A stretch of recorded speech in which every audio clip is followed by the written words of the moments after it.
some meditators, not all, some meditators in the West have had difficulties in accepting or taking the shadow aspect on board.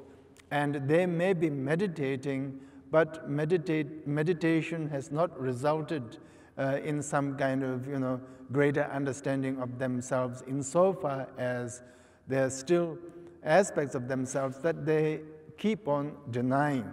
Now, he also pointed out that these shadow aspects do not have to be something that we dislike or that we find totally despicable. There may be certain things that we like about ourselves, but still, equally, we are determined to not to recognize them. I mean, for example, you may be a nice person, but you don't think of yourself as such, or whatever.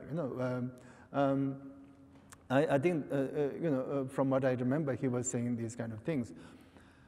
Anyway, the point that I want to make is it may be true that meditation practiced in a particular way to suppress emotions and things like that, this may happen where you become more and more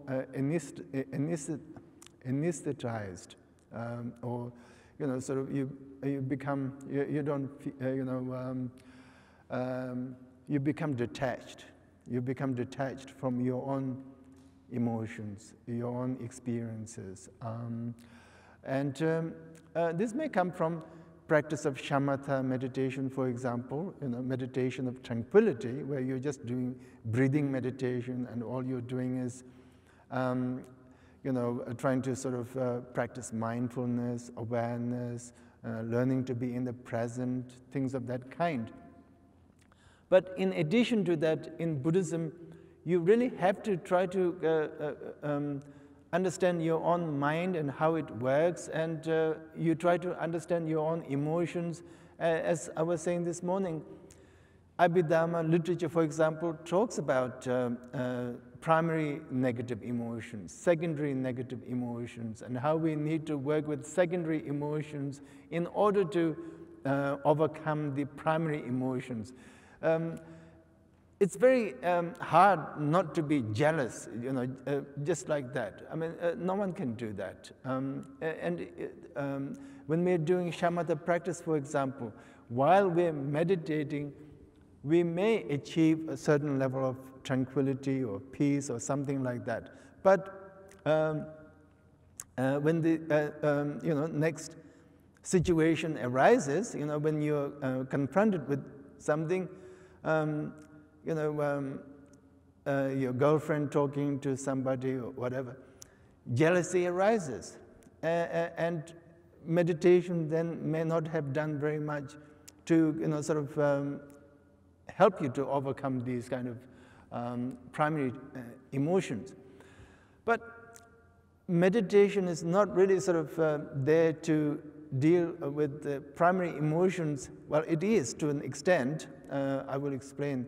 But the most important thing is the practice of vipassana meditation. And in the West, there is a lot of misunderstanding about vipassana meditation practice, because vipassana meditation is presented as a way of being in the present, being aware, being mindful, etc., which is then not very different from shamatha practice.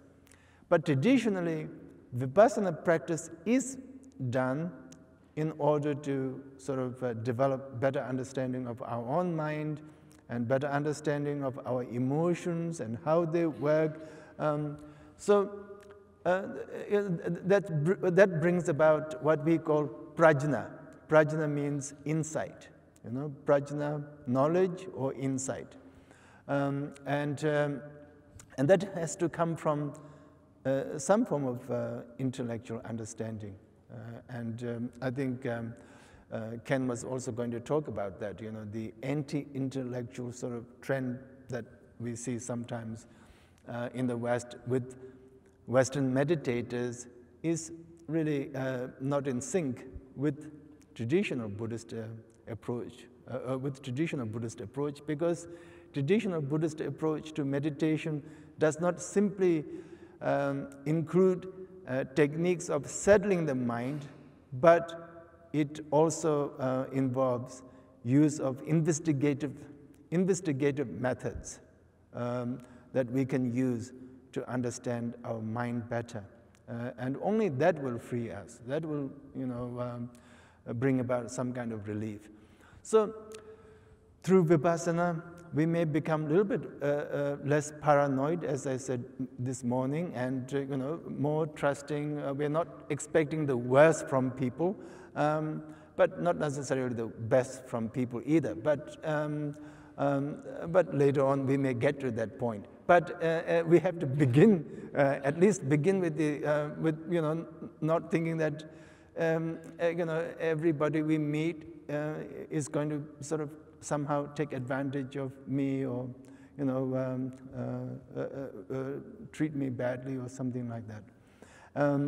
And being a little bit more generous with our time, space, even as it is said in mind training literatures, with use of words, compliments. That's a form of generosity. If you see somebody looking really fabulous, you don't say, I think you should change your shoes, because you're feeling jealous, or something like that. I mean, you say you're looking fabulous. I mean, this is great. Or if somebody has done something, and what you were expecting is a little bit more than what this person has managed to do, still you compliment that person, and that person feels good, and you feel good. And these kind of practices really is emphasized, because when we learn to do these kind of things, then the overwhelming influence of jealousy, anger, and so on will begin to diminish. Does that mean we will never be jealous or angry? Perhaps not, but less so, with less intensity. It doesn't last for so long. We don't, sort of go over it again and again, festering inside us. And that's the benefit of meditation.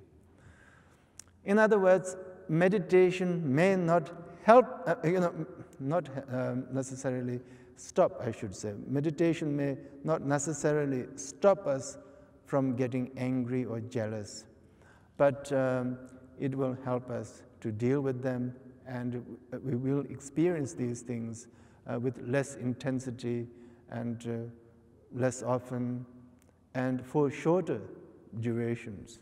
And that's the point. And in Buddhism, really, this is a very important thing, because we believe in what we call karmic imprints. So the more we dwell on our emotions, not only are we experiencing a tremendous amount of distress while we are experiencing those emotions, but they leave strong, deep impressions in our mind. Then those impressions in turn become further materials for similar kind of disquieting, disturbing, distressing experiences in the future. So it's much better that you experience an emotion, it has happened, and then it's gone, finished. Then continue with that story later on. I hope that makes sense. And that's a sort of really way of reconciling oneself with one's shadow aspect in that respect. I think, because when we do that, we become more reflective than even the shamatha type of practice. Vipassana, when we are examining, when we are looking, that type of reflection that we bring to it tells us more about what is going on in our mind than shamatha type of practice of mindfulness and awareness does. But shamatha is necessary because our mind is so busy and agitated. If we don't do shamatha, when we do vipassana, we'll be all over the place. We can't even concentrate for 1 second. So how can we look into our mind and see how it's working and what's happening? So they have to go together.